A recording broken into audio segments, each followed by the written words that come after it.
Hi, it's me again with Corel Draw Tips and Tricks, and somebody sent me this wrench that they're going to cut out for a mold for somebody, and the person that wants to make it wants it to be 1/16 of an inch to the inside of this drawing. And 1/6 of an inch, 1/16 of an inch is 0.0625. But if you don't have a calculator handy, you can type in 1-16 and hit enter, and it's going to 0.625. So we'll go 0.625, and there it is. Now I don't understand these other markings. She's going to email me in the morning.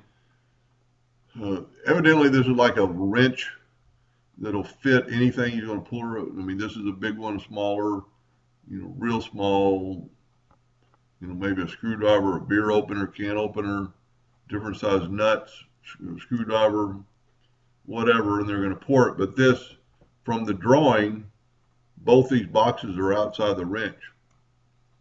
So I don't know what's going on there.